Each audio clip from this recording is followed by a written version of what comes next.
Oke, hari ini kita mau ngomongin soal tren gitu ya. Ada marketing dan tren atau branding dan tren dan apapun yang berhubungan dengan tren, termasuk produk, termasuk komunikasi, iklan dan sebagainya. Jadi menarik, ada dua kubu. Ada kubu pertama yang setuju bahwa it's okay untuk ikut tren, nggak apa-apa, ikutan tren aja gitu kan, karena dari tren nanti banyak benefitnya. Tapi ada juga yang sebenarnya tidak sepakat gitu ya. Jadi memilih untuk untuk ya jangan ikutan tren lah gitu, karena dengan berbagai pertimbangan lah gitu ya, bahwa brand itu nggak boleh ikutan tren karena dia harusnya nyiptain tren dan lain sebagainya gitu. Tapi memang kita ngelihat gitu ya, bahwa makin kesini dunia marketing tuh makin seragam. Kalau lihat iklan ya, sekarang kan anak-anak sekarang tuh suka banget iklan-iklan witty ya.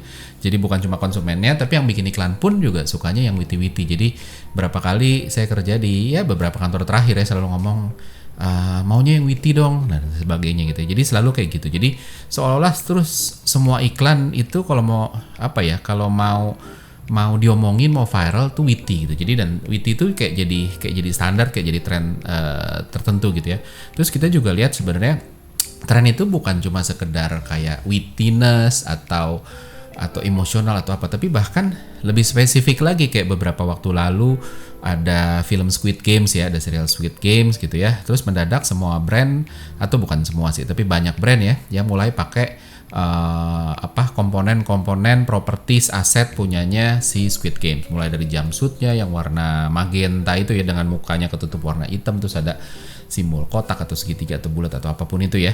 Terus ada si boneka perempuannya, terus ada musiknya, lagunya gitu yang amat sangat ikonik juga gitu ya. Terus habis itu bahkan sampai tipografinya pun, Squid Games itu kan tipografinya kan unik banget ya. Itu pun juga dicontek. Terus habis itu baru aja berapa minggu lalu kita juga ngelihat ada serial Layangan Putus yang tiba-tiba tren. Terus tiba-tiba banyak banget iklan yang menggunakan kata-kata yang dianggap ikonik banget gitu kan. It's my dream mas gitu kan. Selalu akhirnya banyak yang pakai gitu, baik itu berupa kopi aja atau bahkan juga iklan yang ada voice overnya gitu ya. Terus ngomongin Kapadokia gitu kan, which itu disebut di Layangan Putus itu semua pakai gitu kan. Terus termasuk juga kalau lihat di konten-konten TikTok mulai rame konten-konten video suami yang nih lo gara-gara Layangan Putus ini lo, gara-gara Mas Aris lo ini gitu kan, aku jadi dicurigai istri, handphone selalu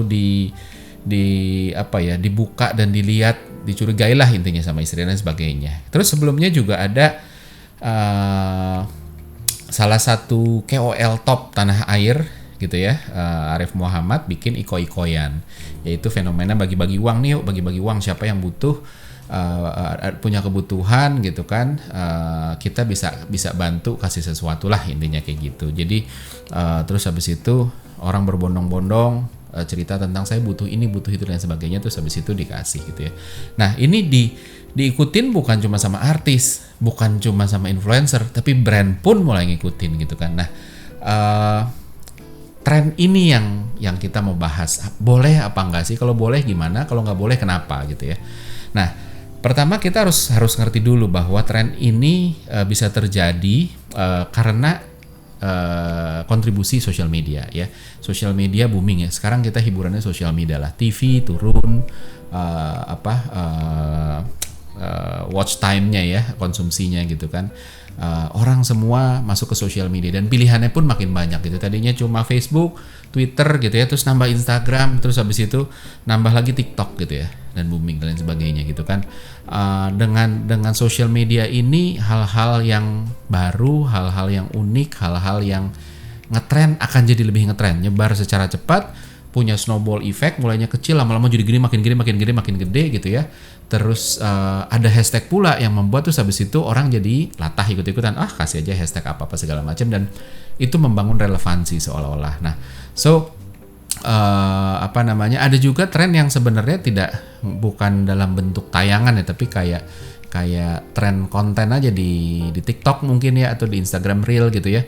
Ada pargoy, joget pargoy gitu ya. Ada juga konten-konten nolong orang susah, ada konten-konten prank gitu ya dengan segala levelnya, yang terus habis itu orang mulai ngikutin. Nah kita jadi sosial media nggak bisa dilepasin dari situ. Nah tapi kalau kita lihat sebenarnya dari behavioral science perspektif itu gimana sih gitu loh.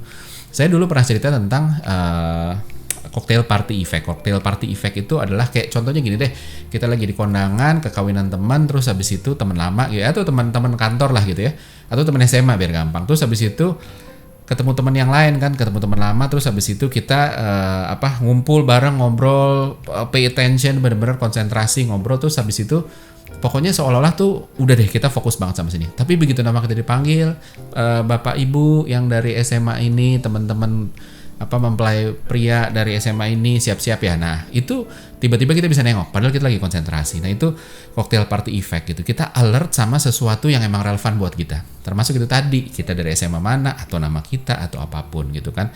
Nah hal-hal yang lagi trending, lagi dapat daya tarik kita, itu juga punya cocktail party effect juga. Ketika diomongin kita terus tiba-tiba nengok gitu kan, karena ada daya tariknya juga gitu. Daya tariknya kenapa kita fokus sama sana, karena ada macam-macam ya. Satu memang kita tertarik, kedua ada social wealth juga, ketika semua orang suka, terus habis itu kita juga mau ikutan. Kenapa kita mau ikutan? Karena wah kalau ini trending, saya mau jadi, kita sebagai manusia itu suka untuk jadi orang-orang yang pertama tahu. Karena ketika kita pertama tahu, kita up to date, kita jadi disukai dan orang-orang mau deket kita karena orang juga mau up to date gitu kan. Dan kenapa mereka mau up to date? Satu buat dirinya sendiri, maksudnya oh ya udah jadi saya tahu duluan. Kedua, abis itu mereka juga bisa nularin. Mereka juga kalau tahu dari kita, terus habis itu mereka juga dianggap sama lingkungannya yang kurang up to date bahwa mereka yang lebih up to date. Jadi suka nggak suka memang ngebantu social wealth, dan tren ini suka nggak suka juga ngebantu si social wealth tadi gitu kan, makanya jadi trending gitu. Nah terus yang kedua, di behavioral science juga ada bias yang namanya selective attention bias gitu kan. Intinya adalah ketika kita suka sama sesuatu, ketika kita lagi takut sama sesuatu, pokoknya fokus kita ke tertentu gitu ya, kita akan cenderung melihat itu lebih banyak. Contoh dulu saya tertarik beli mobil gitu ya, mereknya Mercedes GLC gitu ya. Saya lagi suka banget gitu kan. Mercedes itu kan nggak banyak di Indonesia ya, compare tuh mobil Jepang, mobil Korea dan lain sebagainya. Nah terus begitu saya suka itu, mendadak saya sering lihat GLC di jalan gitu kan. Padahal populasi GLC berapa banyak sih gitu ya. Dan sama, bukan cuma masalah Mercedesnya doang. Saya sempat pindah terus habis itu pengen BMW X5 aja deh gitu kan. Terus habis itu mendadak saya ngeliat banyak X5 di jalanan gitu. Jadi ya emang itu gitu, karena memang otak kita itu berusaha secara bawah sadar, kita punya kemampuan subliminal yang tetap mendetek apa yang kita suka gitu kan. Tapi bukan cuma suka, yang takut juga. Kalau kita takut kecoa, orang-orang yang takut kecoa itu paling alert sama kecoa gitu. Jadi ketika ada sesuatu yang wah kecoa gitu, dia biasanya yang paling tahu duluan dan lain sebagainya.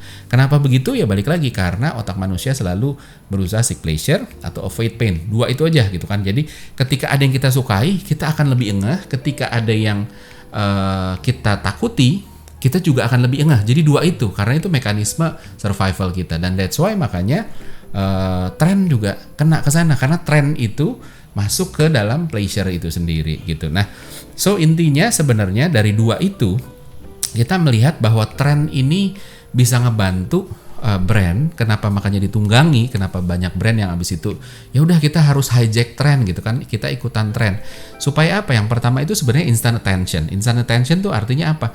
Karena orang-orang tertarik sama tren, sama kayak artis yang lagi naik daun, yang tiba-tiba rame kayak sekarang siapa sih, Reza Rahadian mungkin, Anya Geraldine, Putri Marino gitu kan, lagi banyak diomongin, terus tiba-tiba orang mau pakai mereka dan permintaan untuk jadi endorser lebih meningkat, jadi KOL lebih meningkat dan sebagainya gitu kan, karena itu hook untuk dapat attention. Karena memang attention nggak gampang, dan ketika orang tertarik ya udah ditarik aja buat kita tunggangi. Jadi goalnya pertama, kenapa brand suka untuk numpang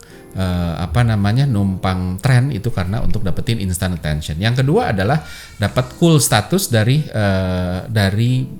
jadi brand yang diasosiasikan sebagai up to date. Ketika kita riding the trend, terus habis itu seolah-olah tercipta persepsi bahwa brand ini up to date juga ya, lagi tren ngomong ini, terus habis itu dia ikutan juga gitu. Jadi Dan ketika kita ikutan tren, ketika ikutan up to date, jadi seolah-olah cool gitu kan. Jadi itu juga yang mau dibawa. Nah, yang ketiga adalah dengan ikut tren kita berharap kita bisa membangun kedekatan, sama kayak referral gitu ya.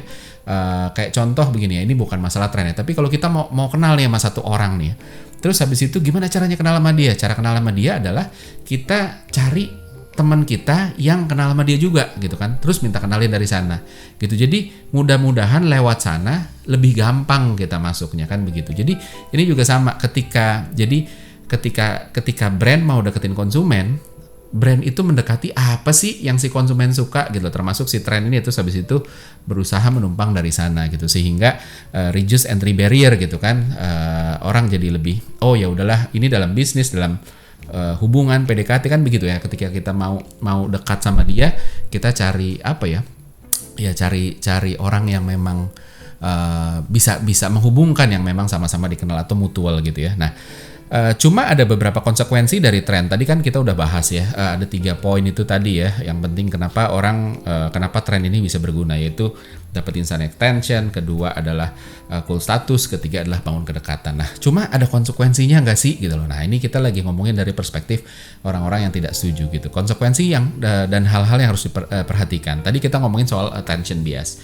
Attention bias itu ngomongin bahwa ketika kita tertarik sesuatu, kita cenderung untuk untuk fokus dan untuk lebih alert sama mereka ketimbang yang kita tidak tertarik gitu ya. Nah, tapi ingat juga bahwa attention bias itu juga punya negative attention bias. Negative attention bias itu artinya ketika kita tidak tertarik sama sesuatu, kita nggak akan ngelihat dia lebih sering. Nah, ketika sebuah brand nempel sama sebuah tren, positive attention biasnya ada di tren, bukan di brand. Nah, kalau trennya sebegitu kuat, orang nggak inget, bahkan nggak ngeh itu brand apa. Jadi kita sering lihat ada iklan yang kita inget, iya itu iklannya yang pakai tren itu kan, yang pakai Squid Game atau yang pakai layangan putus ya. Tapi brandnya apa ya, kita nggak inget gitu. Kita juga suka inget artis iklan yang oh ya tahu tuh artisnya si itu yang lagi rame, yang lagi terkenal gitu. Tapi nggak inget brandnya gitu kan. Dan dalam bangun kedekatan akhirnya juga jadi merugikan, karena ya kalau nggak diinget, tadinya kan kita mau dapat attention, tapi sebenarnya attentionnya bukan terhadap brandnya tapi terhadap materinya gitu kan. Dan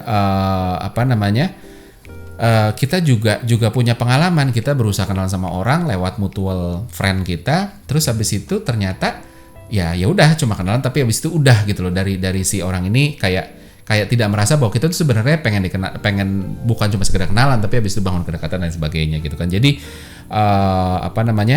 itu dan terakhir tentang negative attention bias adalah kalau ternyata nggak inget brandnya, lalu terus habis itu gimana kita mau ngebangun coolness sama ngebangun kedekatan gitu. Jadi nggak semudah itu. Nah, konsekuensi yang kedua yang harus diperhatikan adalah meaningless memory sama dengan weak memory. Saya ngomongin begini. Saya mulai dari otak kita itu kerja, otak kita menyimpan memori itu dengan cara yang berbeda dengan hard disk komputer. Kalau hard disk komputer tuh ada piringannya, ada secara fisik, di bagian ini itu tersimpan informasi tentang misalnya file saya yang ini itu. Jadi kalau bagian ininya rusak, ya udah memori bagian itu hilang. Gitu. Otak kita menyimpannya nggak gitu. Otak itu dari kombinasi bagian aktif dari saraf-saraf kita. Ketika bagian yang kena kombinasi itu rusak juga, ya ingatannya bisa hilang gitu. Tapi sebenarnya bukan part itu yang membuat itu hilang, tapi karena kombinasinya gitu. Beda sama hard disk gitu kan.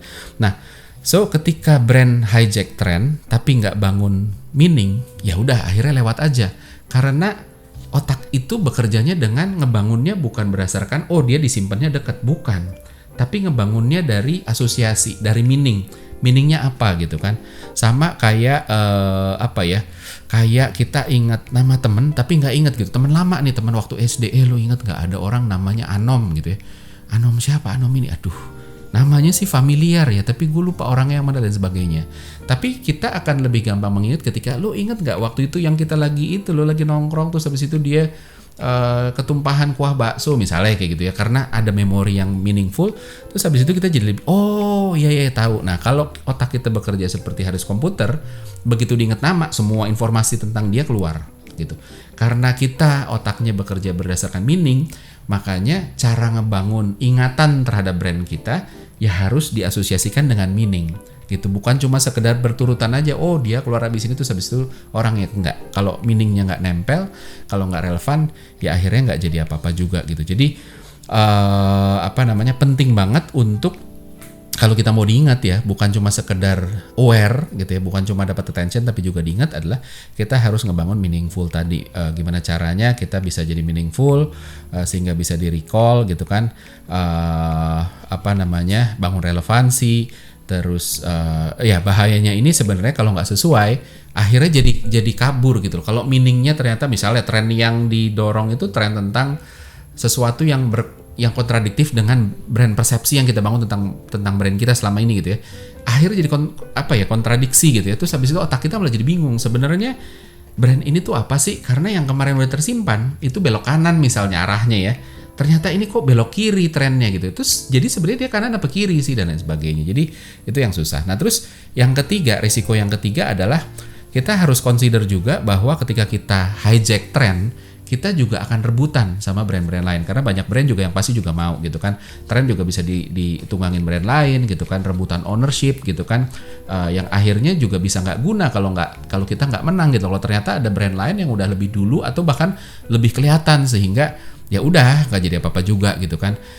Terus ketika ada brand lain masuk, brand itu kan kita nggak bisa filter, bisa aja brand bagus, bisa aja brand jelek, bisa aja brand yang posisinya di atas kita, bisa yang di bawah kita dan sebagainya. Nah kalau kita masuk, konsumen itu bisa mengasosiasikan brand kita seolah-olah sekelas sama brand-brand tersebut ketika brand kita juga belum clear posisinya di mana gitu kan. Akhirnya bikin otak juga makin bingung. Nah so kalau kita lihat sebenarnya marketing juga ini hal ketiga ya, kita juga ngelihat bahwa marketing itu bukan sekedar attention game gitu ya. Jadi kalau sekedar attention game ya udah bikin sensasi gitu kan, pakai endorser kontroversial, bikin iklan super kontroversial yang aneh gitu kan. Masalahnya enggak gitu kan, marketing branding itu perlu ngebangun sustainability gitu. Jadi dapat attention penting, tapi abis itu attention itu harus ngebawa sesuatu sehingga orang ingat tentang brandnya ini punya brand memory yang juga cukup kuat gitu kan. Kalau itunya nggak ada akhirnya nggak jadi apa-apa. Nah apa yang kita bisa lakukan kalau kayak gitu tentang tren nih? Yang pertama adalah kalau bisa saran saya nggak usah diikutin. Kenapa nggak usah diikutin?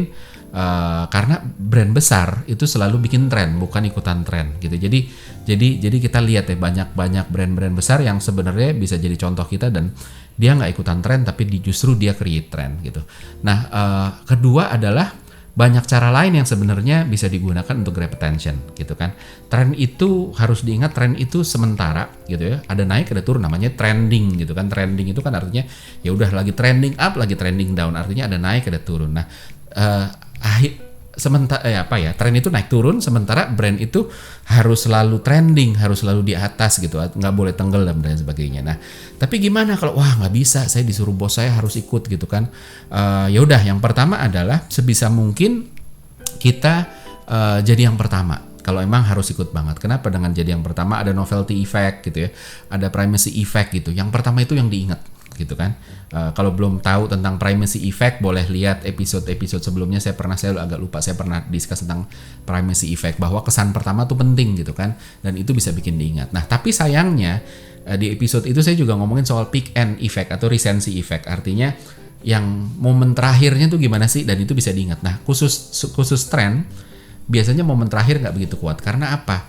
Biasanya ketika trennya masih bagus, orang masih beramai-ramai masuk ikutan nebeng ya, hijacking.